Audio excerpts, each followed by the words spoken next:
नमस्कार, बहुत स्वागत है आपका आश्रम यूट्यूब चैनल पर। आज हम बात करेंगे गुरु पर्वत पर कुछ शुभ चिन्हों के विषय में।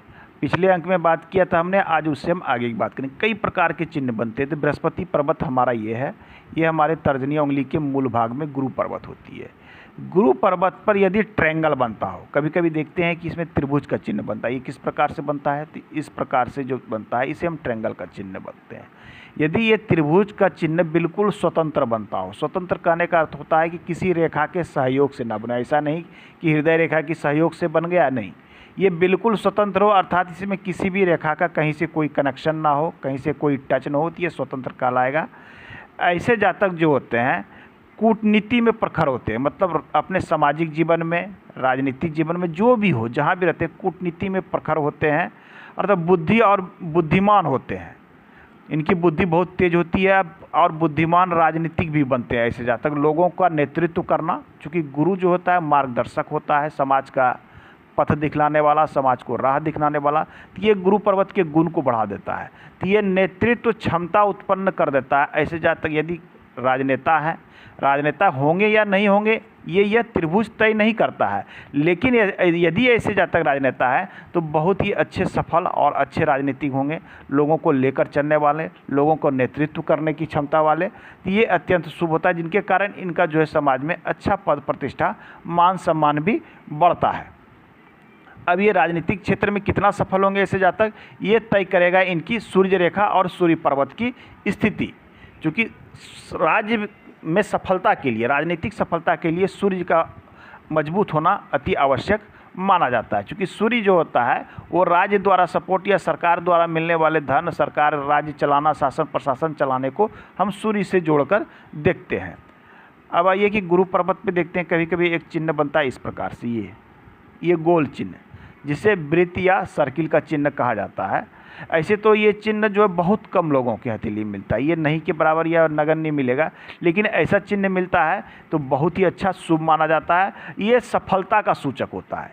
सफलता अर्थात जिस भी वर्क में ये कार्य करेंगे, चाहे बिजनेसमैन हो, सर्विसमैन हो या स्टूडेंट हो, तो ऐसे जातक को जो है सफलता लगातार मिलती रहती है, ये अति शुभ माना जाता है। इसकी शुभ प्रभाव और बढ़ जाते हैं जब आपकी गुरु पर्वत की स्थिति अच्छी होती है, तो इसके शुभ प्रभाव बहुत अधिक देखने को मिलते हैं, तो ये अच्छा माना जाता है।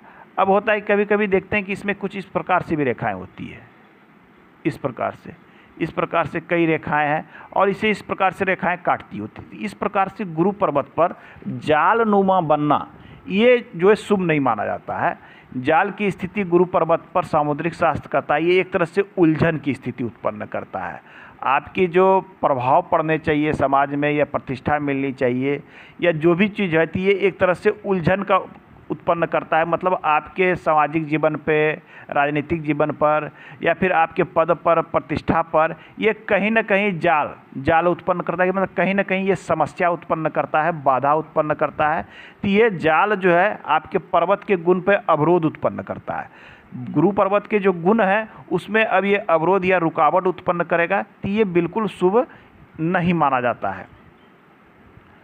अब देखिए नेक्स्ट चिन्ह जो गुरु पर्वत में बनता है, यहाँ पर कभी कभी देखते हैं इस प्रकार से चिन्ह इस प्रकार से निकलता है, तो कई लोग इसे बोल देते हैं दीक्षा रेखा। हालांकि ये जो है ये गुरु मुद्रिका कही जाती है। अगर यदि ये इस प्रकार से पूर्ण बनती हो, आपके गुरु पर्वत को घेरती हो, तो इसे गुरु मुद्रिका कही गई है। बहुत लोग इसे दीक्षा रेखा भी कहते हैं। यह रेखा शुभ मानी जाती है। ये रेखा सभी की हथेली में नहीं मिलती है। ऐसे जातक जो है बहुत अधिक जो है आध्यात्मिक प्रवृत्ति के लोग मिलते देखे जाते हैं। ऐसे जातक को पूजा पाठ में या आध्यात्मिक वर्क में बहुत अधिक रुचि होगी, या फिर ये एजुकेशन से जुड़े हैं तो अच्छे ये विद्वान हो सकते हैं, शिक्षाविद हो सकते हैं ये। और ऐसे जातक को समाज में काफ़ी पद और प्रतिष्ठित भी लोग माने जाते हैं।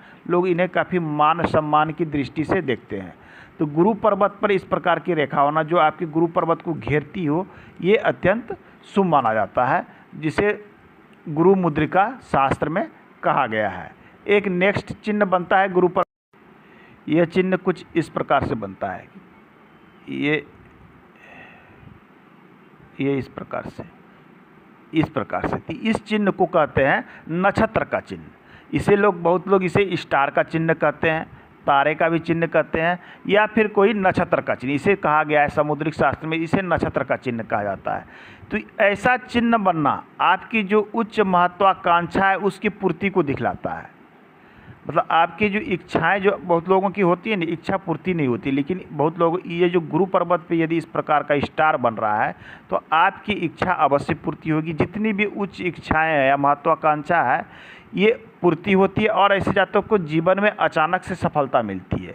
मतलब ऐसे जातक ऐसा हो सकता है कि बहुत दिनों तक ये साधारण रूप से वर्क करे, लेकिन ऐसे जातक अचानक से जो है काफ़ी उन्नति प्रगति भी प्राप्त कर लेते हैं। तो ये स्टार का चिन्ह या नक्षत्र का चिन्ह आपके गुरु पर्वत पर होता है, ये अत्यंत शुभ है। अब इसके शुभ प्रभाव कब बढ़ जाते हैं? यदि गुरु पर्वत की स्थिति बहुत अच्छी है तो इसके शुभ प्रभाव भी आपको अत्यधिक देखने को मिलेंगे, लेकिन यदि गुरु पर्वत कमज़ोर स्थिति में है तो इसके प्रभाव काफ़ी कम हो जाते हैं। साथ में एक चीज़ें हमें अवश्य देखनी चाहिए कि गुरु पर्वत के विषय में निर्णय लेने से पहले हमें तर्जनी उंगली की बनावट अवश्य देखनी चाहिए। यदि ये उंगली बिल्कुल स्ट्रेट हो, सीधी हो और इसकी बनावट अच्छी हो तो यहाँ इसके प्रभाव भी अच्छे देखने को मिलेंगे।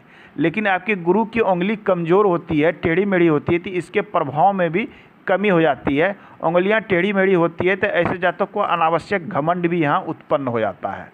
तो आज के अंक में इतना ही, मिलते हैं अगले अंक में। धन्यवाद।